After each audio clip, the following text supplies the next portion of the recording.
За сайн байцгаана уу бүгдээрээ. Өнөөдөр та бүхэндээ математикийн элс дээрх шалгалтын 2025 оны А өдрийг бодож байгаа. Түүний 3 онооны бодлогод болох 32-оос 36 дугаар бодлогын бодолтыг та бүхэндээ үзүүлье. За 32 дугаар бодлого маань болохоор А цэг маань 3 3 гэсэн координаттай, Б цэг маань болохоор MN гэсэн мэддэхгүй координаттай байна тий. За энэ цэгийг Y тэнцүү хасах X шулууны хувьд тэгшимтэй хувиргаад А1 B1 гэсэн хоёр цэг гарах нь. За тэгээд дахиад А1 B1 гэсэн цэгүүдээ тэг хасахныг 1 тэг гэсэн матрицаар хувиргахад А2 PQ B2 хасах 5 2 гэсэн координаттай цэгүүд гарсан. Бол тэр PQ MN-ийн нийлбэрийг олоорой гэсэн бодлого. За тэгэхээр цөмөрө бодолтыг харъя. А цэгийг 3 3 гэсэн цэгийг Y тэнцээ хасах X шулууны хувьд тэгшимтэйгээр хувиргана. Өөрөөр хэлбэл X маань одоо яа гэсэн үг вэ? Нөгөө координатыг хийг дайрсан нөгөө хасах юух налалттай шулууныгаараа хувирахад бол А3 3 үзэгдэх юм маань хасах 3 дээр яа гэсэн үг вэ? Очно гэсэн үг бол таарч байна тийм ээ. За харин B цэг маань MN цэг маань болохоор яах вэ гэх юм бол хасах M дээр яа гэсэн үг очно гэсэн үг. X-ийн координат нь бүгд эсрэг тэмдгээрээс солигдож байгааг анзаарч байгаа тийм ээ. За одоо үүнийгээ А цэгийг А1 цэгийг эхний матрицынхаа эхний баганд болохоор биччихье. Хасах 3. Харин B1 цэгийг болохоор дараачийн багныг үүсгэх буюу хасах N гэж биччихье. За тэгээ энэ матрицаар хувиргаараа гэсэн. Тэгэхээр хувиргалтын матрицаа урд нь бичээд хувирах гэж байгаа цэгийн хойноос нь яах нь өрчүүлдэг тийм ээ. За тэгэх юм бол 2 матрицыг яаж өрчүүлдэг гэх юм бол мөрийг багнаар өрчүүлнэ. Өөрөөр хэлбэл нэгийг хасах 3-аар тгийг хасах 3-аар нэмэх нь нэгийг хасах 3-аар үржүүлээд ингэж явах нь тий. Дараачийн багнаар болохоор тэг 1 гэдэг мөрөө хасах N-ээр бас үржүүлээд энэ тэгэхээр энэ бичиж чинь тий. За гих мэтлэн үржүүлээд явчих юм бол ямар матриц гарч ийн вэ? Хасах 3. Одоо энэ маань бол А цэгийн координат А2 цэгийн координат гарч гэсэн үг шүү дээ. Харин B2 цэгийн координат маань хасах N гэсэн цэгийн координат гарч ийн гэсэн үг бол таах нь. За тэгэхээр А1 цэг маань хасах 3 байсан бол А2 цэг маань хасах 3 нэмэх 3 гарах нь. Харин B1 цэг маань хасах нэмэх N байсан бол B2 цэг маань хасах 2 M бол таах нь. За тэгвэл А2 цэг маань PQ координаттэйсэн гэхээр эндээс PQ2 маань олдчихж чинь тий. P хэд байх нь хасах 3 Q нэмэх 3 байх нь. B2 маань болохоор хасах 5 2 гэдэг хасах 2 гэж цаанаас өгсөн шүү. Тэгэхээр эндээс M маань бол 5 N маань бол хасах 2 гэж болчихно. За тэгэхээр энэ дөрвийн координатын нийлбэрийг олоорой. Тэгэхээр хасах 3 дээр 3-ыг нэмээд 5-ыг нэмээд хасах 2-ыг хасчихад 3 гарах нь. Тэгэхээр манай зөв хариулт маань Е хариулт маань үг байх нэ. За одоо дараа нь 33 дугаар бодлого харъя. ABC гурвуулжны А оройгоос татсан бисэдрисийн суурийг яах нь П гэж нэрлэдэг чинь тийм ээ. За одоо энд ABC гурвуулжны ингэ зурчихъя. За тэгэхээр А оройгоос татсан бисэдрисийн суурийг П гэж чинь. За тэгэхээр энд АП гэдэг нь шулуун байх нь. За тэр маань мөн Q нь AB-гийн дундаж гэж. Тэгэхээр энэ цэг байх нь тий. AB талын дундаж цэг байх нь. За тэгвэл AB маань AC гэдэг талтай харьцуулахад 4 3 гэсэн харьцаатай юм. Тэгэхээр AB талаа 4x AC талаа 3x гिचх юм бол бисэдрисийн чанар ёсоор бол яадаг вэ гэвэл харгалзах талуудаа хуваахад тэнцвэр дээ. Тэгэхээр одоо энэ чинь AB тал маань 4 харьцаатай AC тал маань 4-ийг гэсэн 3 харьцаатай бол нөгөө BC талаа хувааж байгаа бисэдрисийн суурь маань бас мөн адил 4-ийг 3-ийг гэсэн харьцаатайгаар яа гэсэн хуваана гэсэн үг бол таах нь тий. За тэгээд AB векторыг B векторээр тэмдэглэлээ гэсэн байна. За AB векторыг B векторээр тэмдэглэлээ. За А-гаас B рүү B. Дараа нь бас AC векторыг C векторээр тэмдэглэлээ гэсэн байна. За юм байна. За тэгвэл бид нарыг юу болоорой гэвэл PQ векторыг болооч. За тэгэхээр P-гээс Q вектор маань ямар хоёр векторын нийлбэр байх вэ гэх юм бол P дээр эхлэлтэй B дээр төгсгөлтэй нэг вектор дээр B дээр эхлэлтэй Q дээр төгсгөлтэй нэг векторыг нэмсэнтэй тэнцүү бол таах. Тэгэхээр цөмөрө бодлого маань юу болчихоо гэвэл PB болон BQ гэсэн хоёр векторын яах нь нийлбэрээр илэрхийлж байгаа юм чинь тусвар вектор олоод хооронд нэмчихье. За тэгвэл BQ гэдэг вектор маань нөгөө B-гээс A векторын дундад цэг байгаа учраас хоёр туваасантай тэнцүү B-гээс A вектор. Гэтэл бидний бодлого дээр бол А-гаас B-г B вектор өгсөн шүү. Тэгэхээр B-гээс A маань болохоор B-гийн эсрэг вектор болчих. Тэгэхээр BA вектор маань хасах жижиг B вектор гэж тэнцүү байна. Тэгээ энийгээ дээшээ ордогоо тавьчихвал юу болох вэ? BQ вектор гэдэг чинь хасах 2-1 B вектортэй яах нь тэнцүү боллоо. За одоо дараагийн нэг нэмж байгаа вектор маань бол PB байгаа. PB вектор маань ямар харьцаатай болох вэ? PB гэдэг маань нөгөө нэг бисэдрийн чанар гэсээр 4x-ийг нөгөө PB тарьцуулсан харьцаа нь AC буюу 3x-яга CP тарьцуулсан харьцаатай яах нь тэнцүү буюу эндээс PC болон BP таах нь харьцуулахад бол 4-3 харьцаатай байх нь хуваагдчих нь. За тэгэхээр манай олох гээд байгаа PB вектор маань юу болох вэ гэвэл C-гээс B вектор буюу BC талыгаа 7 хуваасны 4 нь болчихно. Яагаад 7 болж байгаа бол нөгөө B-гээс P маань 4, P-гээс C маань 3 шүү дээ. Нийлхээр 7 харьцаатай байх нь шүү. 7 хуваасны 4 нь PB вектор бол таах нь. За тэгвэл одоо бид нар CB вектор маань юу вэ гэж асуудаг. CB вектор маань нөгөө бидний анх өгсөн C болон B векторын ялгуур вектороор тодорхойлогдно. За тэгэхээр яаж ялгуур байх вэ гэвэл ялгуур вектор маань хаашаага чиглэсэн байдаг бол хасагдагч руугаа чиглэсэн байдаг. Тэгэхээр B руугаа чиглэсэн байна гэдэг чинь B векторээс C векторыг хассан гэсэн. Тэгэхээр B векторээс C векторыг хассан маань CB вектор болох нь. За үүний 7-ны 4 нь PB вектор болох нь. За ингээд PB болон BQ2 вектор олчлаа. Энэ хоёрын нийлбэрээр PQ вектор маань тодорхойлогдно тий. За тэгэхээр PQ-гийнхаа PV-гийнхаа оронд бичих юм бол юу бол таах нь 7-ны 4 B векторээс хасах нь 7-ны 4 C вектор бол тань. Харин BQ вектор маань болохоор хасах 2-ны B болчих. За тэгэхээр энэ эхний хоёртой бол B вектортэй цөмөөрөө ижил хуваар өгч. Энд 7-г энд 2-ыг өгч юм бол хасах 14-ний 7B векторээр дээр нэмэх нь 14-ний 8B вектор бол таах нь. Тэгэхээр 1B вектор болох нь тий. Тэгэхээр юу болохоор 14-ний B векторээс 7-ны 4C векторыг хасчих гэсэн. Тэгэхээр манай эндээс хариу маань аль хариу маань зөв байвал D хариу маань яах нь зөв бол таах нэ. За одоо 34 дугаар бодлого бат эцмөрөө халуун копиг 75 градус байсан ба өрөөний температур 25 градус. Тэгэхээр копи хүрэх өдрийг энд ангилсан байна. D том T хуваах нь том T маань нөгөө градус маш шүү дээ. DT буюу хугацаа хуваасан маань T-гээс хасах нь 25-ыг үрчин K хасах K гэсэн пропорционалаар ингэж хувирдгаа гэж тэгштгэл нь өгсөн байна. Хурдны маань тэгштгэл тий. За тэгэнгүүт анх нөгөө копи маань 75 градус гэсэн. Тэгэхээр нөгөө минут эхлэегүй буюу T-г байхад 75 градус гэсэн анхны нөхцөл байна гэж ойлгож байна тий. За дахиад хэрвээ 10 минутын дараа температур нь 55 градус болсон. За энэ дараагийн нэг нөхцөл байна тий. T нь 10 минут байхад 55, T маань 55 градус болсон бол 20 минутын дараа хэдэн температур болсон бэ гэдэг бодлого байна. За тэгэхээр энэ бодлогоо цөмөрөө бодъё. За тэгэх юм бол бодолтыг харах юм бол юу болтойх юм бол анхны нөхцөл маань хугацаа эхлэх байхад 75 градус байна тийм ээ. Харин хугацаа 10 минут байхад 55 градус байна тийм ээ. За тэгвэл бид нар хугацаа маань 20 үед ямар градустай байх нь олъё. За олохынхаа өмнө цөмөрөө нөгөө дифференциал тэгшгэлтэй харъя. Том dt гуайх нь жижиг dt нь k гурчинд том t-гээс 25 градус болчих. Тэгэхээр одоо цөмөрөө том t болон жижиг t-гээ хоёр талд нь яана гэсэн үг. Ялгах чи хувьсгчийг ялгах юм. За тэгвэл юу болдог вэ? T-гээс 25 оршин хуваагаад жижиг dt-гээ хойшоо үржүүлчихвэл том dt гуайх нь t-гээс 25 нь k dt болдог. За хоёр талаас нь интеграл авъя цөмөрөө. За тэгвэл юу бол тарах вэ? К ч нь өөрөө коэффициент гэж ойлгоод уршаа гаргаад хасах К-га үрж чинь. Тэгвэл энэ маань бол хойд тэнцвүүгийн адилтгалаар интеграл dt буюу устдад жижиг t гарах нь тий. Харин уртлын адилтгалын өмнө болохоор том t-гээс интеграл авахаар яадаг вэ гэвэл натурал логарифм нь том t-гээс хасах нь 25 модултай тэнцүү хасах kt дээр нэмэх нь том c гэдэг коэффициенттай байх нь тийм ээ. Тодорхой биш концепт интеграл юм чинь c-гээ авч үзэх нь. За одоо цөмөр анхны нөхцөлөнд энд орлуулъя. Одоо бид нар энд чинь том C болон K мэдэхгүй байгаа шүү дээ. Тэгэхээр анхны нөхцөлөөр орлоо. T-н тэг байхад том T-н 75 градус байсан. За орлууллаа.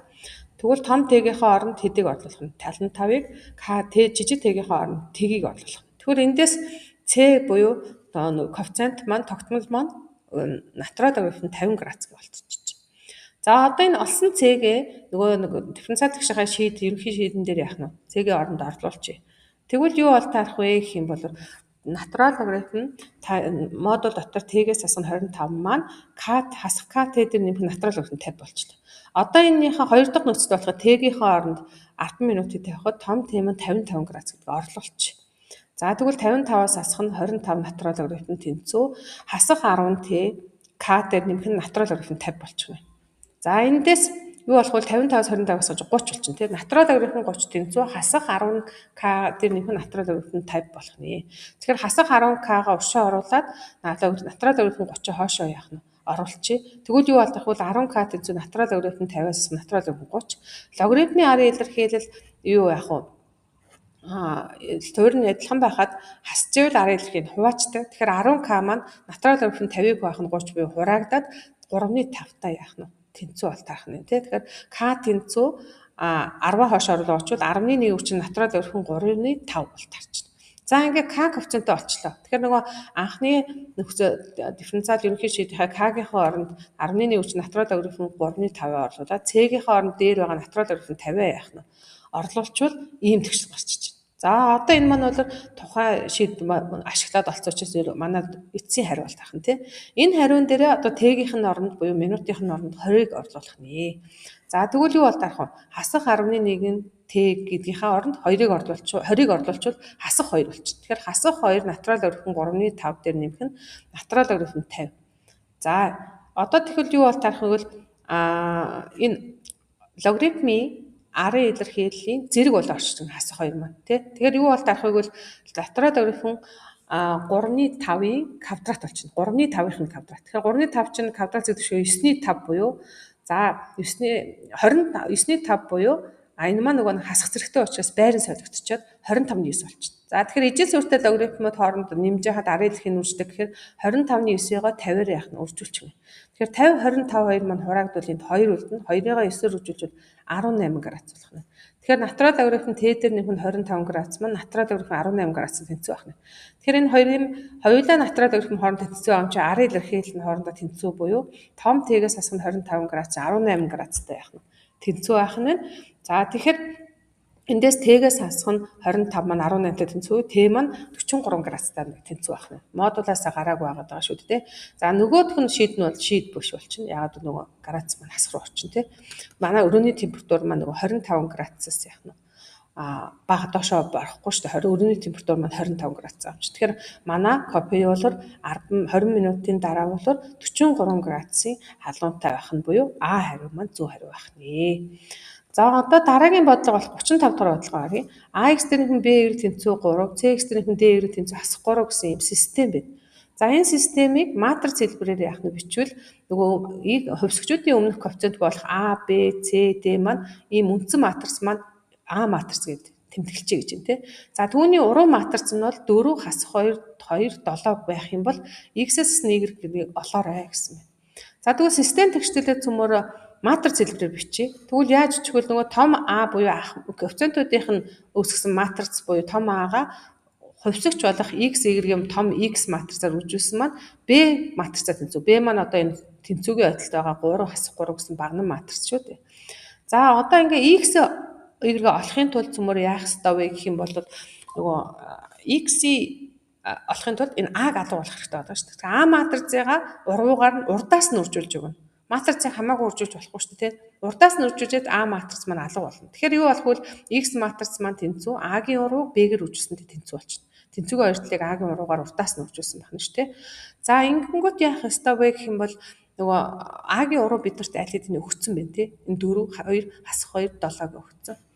Тэгвэл X матрич маань яаж гарах вэ гэвэл X матрич нөгөө хувьсгчаар нь бичвэл X, Y гэсэн багнан матрич шүү дээ. Тэнцүү нөгөө А-гийн уруу матрицыгаа үржих нь өргөтгөл нь болох 3 хасах 3 гэсэн багнан матрицаар үржүүлнэ. За тэгэхээр матрицыг үржүүлэхдээ мөрийг багнаар үржүүлж. Тэгэхээр 3-ыг 4-өөр хасах нь 2-ыг хасах 3-аар үржүүлээд нэмнэ. Доотлолтой болохоор 2 дугаар багныг мөрийг 1-р багнаар үржүүлээ. Тэгэхээр 3-ыг 2-оор үржүүлээд нэмэх нь хасах 3-ыг 7-оор үржүүлснээр тэнцүү буюу X нь 18, Y нь хасах 15 гарчлаа. За тэгвэл X-с Y-ийг хасаар гэсэн. Тэгэхээр 18-аас хасах нь хасах 15 буюу хасахын нэмэх болонгот юу бол тарах нь 33 бол тарах нь. Тэгэхээр манай хариу бол яах нь C хариу маань яах нь зөв бол тарах нэ. За одоо сүүлийн бодлого болох 36 дугаар бодлого харъя. Хасах 4-өөс 2-ын хооронд байдаг X маань ийм утгатай байх завсарт Y тэнцүү X дээр нэмэх нь 4 гэдэг шулуун ба Y тэнцүү Y-гийн X-с хасах нь 0.5 зэрэг гэсэн ийм илтгэгч функцийн графикуудыг харгалзан A, B, C-гүүдийг тэмдэглэсэн гэж. За тэнгууд А, Б хэрэгчмийга OX тэнхлэгтэй параллел байхаар авчээ гэж. За зургийг харъя цөмөрөө. За зураг нь энд байх нь. За нөгөө нэг X нь хасах дөрвөөс 2-ын хооронд гэсэн энэ маань улаан шараар ингээд тэмдэглэсэн байна. За гэсэн шулуун маань. За энэ завсарт байгаа гэсэн. Y тэнцүү X дээр нэмэх нь 4 гэдэг шулуун маань одоо энэ цэнхэр шулуун маань ингээд татцсан байх нь ш тэ. Харин Y тэнцүү Y-гийн X-с хасах нь 0.5 зэрэг гэдэг маань энэ ногоон илтгэгч зэгцэл байх нь. За энэ хоёр шулуун нэг шулуун илтгэж зэгцгээр А, Б цэгээ авахдаа энэ OX тэнхлэгтэй параллелаар авах гэсэн. За тэгвэл А, Б хоёр цэгээ параллелаар ингээд авчи. Тэгвэл А, Б хувигчмийн уртын хамгийн их утгыг олоорой гэсэн. Тэгэхээр цөмөрөө яаж болох вэ гэвэл нөгөө OX тэнхлэгтэй энэ А, Б хоёр маань параллел байна гэдэг чинь. За жишээлбэл одоо А-гийн одоо цэгийн X-ийн А гэж үзчихээ л да. Тэгвэл Y нь энэ пунктээр тавихаар X А дээр нэмэх нь 4 болчихно. А Б-гийн X-ийн Б гэж тэмдэглэжээ л да. Тэгвэл Y нь юу болох вэ? Y-гийн Б дээр сасах 0.5 зэрэг болчихно. Тэгэхээр энэ хоёр маань OX тэнхлэгтэй параллел байхын тулд Y нь хоорондоо ямар ах вэ? Тэнцүү ах хэрэгтэй. За тэгэхээр юу бол дарахвал А дээр нэмэх нь 4 маань Y-гийн Б-гээс сасах 0.5-таа ямар ах вэ? Тэнцүү гарчихна. Тэгэхээр хоёр цэгийн хоорондох зайг болохдоо яаж болдог вэ? X-с нь X-ийг хасаа квадрат зэрэг төвшүүлээд нэмэх нь Y-гээс нь Y-ийг хасаа квадрат зэрэг төвшүүлээд язгуурдаг. Тэгэхээр энэ маань нэгэнд Y-гүүд нь хоорондоо тэнцүү юм чи ялгуур нь тэг болчихоо чи Y-гийн нөлөө гэж яах нь байхгүй. Тэгэхээр ерөөсөө энэ хоёр цэгийн хоорондох зайг юугаар хэлэх вэ гэвэл X-үүдийн нь ялгуураар л цэмжиж байна. Тэгэхээр ийг OX тэнхлэг дээр хоёр цэгийн хоорондох зайг болохдоо яах вэ гэвэл ихээс нь л багыг ассан шүү дээ. Тэгэхээр юу бол таарна гэсэн үг. А, Б хоёрын хоорондох зай маань Б-гээсээ А-г яах нь асчих нь. А-гийн X координат асчих нь. За тэгвэл одоо Б-гээс А хамгийн их тоог болохын тулд одоо цөмөрөө нэг бол А-гаар нэг бол Б-гээр илэрхийлье. Тэгэхээр дээдлэлд байгаа нөгөө Y-гүүд нь тэнцүү гэсэн тэгштгэлээс А-гаа олчих. Тэгвэл дөрөв хоошоо оруулахаар А тэнцүү Y-гийн Б-гийн сасах 0.5 зэрэгс сасах 4 гэсэн коэффициенттэй болох нь тий. Энийг А-гийнхаа оронд орлуулад тавьчих. Тэгвэл юу бол таарах вэ? А, Б хоёрын хоорондох зай маань Б-гээс сасах нь Y-гийн Б-гээс сасах 0.5 зэрэг нэмэх нь 4 болчихно. За тэгэхээр энэ маань Б-гээс хамаарсан нэг ийм зай маань нэг ийм тэгштгэл болчлоо тий. За энэ пункт маань хамгийн их утгыг болохын тулд уламжлалаа авдаг. За тэгэхээр Б-гийн уламжлал маань 1, Y-гийн уламжлал маань Y-гийн уламжлал маань өөрөө байдаг. Тэгэхээр Y-гийн Б-гээс 0.5 зэрэг дахиад зэргээс нь уламжлахаар нөлөө үзүүлэхгүй. А сул гишүүн маань уламжлал тэг болчихж байгаа. Тэгэхээр уламжлал маань ийм гарч чана. Тэгэхээр энэ уламжлалын тэгтээ тэнцэж байгаа хэсэг маань болоо манай X рум цэг бо сэжигтэй цэг маань бол таарна тий. Тэгэхээр эндээс энийга тэгтээ тэнцүүлж. За эндээс тэгвэл Y-гийн Б-гээс 0.5 маань нэгтэй тэнцүү болчихно. Тэгэхээр Y-гийн ямар ч тооны тэг зэрэг нэг байдаг учраас Y-гийн тэг зэрэг нэг байна гэд зэргүүдийн хооронд тэнцүүлчихвэл юу болох вэ? Тэг тэнцүү Б-гээс асах 0.5 зэрэг болчихно. За тэгэхээр эндээс Б тэнцүү хэд байна гэсэн үг 0.5. За тэгэхээр ийм л ганц сэжигтэй цэг бол таах нь. За эндээс харахад бол угаасаа энэ маань бол ямар бидний хамгийн их утгаа олгоод байгаа цэг сэжигтэй цэг болох нь угаасаа яг тодорхой болчихсон. Нэг л цэг олдож байгаа юм чинь тэрний их гэж үзээд одоо шууд утгаа Б-гийнх нь оронд 0.5 орлуулчих. За тэгэхээр энэ S гэдэг авсан А, Б хоёрын хоорондох зай байгаа шүү дээ. Энийхээ Б-гийнх нь оронд 0.5 орлуулвал Б 0.5-аас асах нь Y-гийн 0.5-аас 0.5 нэмэх нь 4 гэдэг юм болох нь. Тэгэхээр энэ Y-гийн зэрэг маань тэг болчих нь 1 болчин тий. Тэгэхээр юу бол таарах вэ? S максимум 0.5-аас асах нь 1 нэмэх нь 4 буюу S тэнцүү 3.5. Тэгэхээр хамгийн их зай маань хэд бол таарах нь? D хариу буюу 3.5 гарах нэ. За дараагийн удаа цөмөрөө задгаа даалгавраа яах уулзъя. За түр баяртай.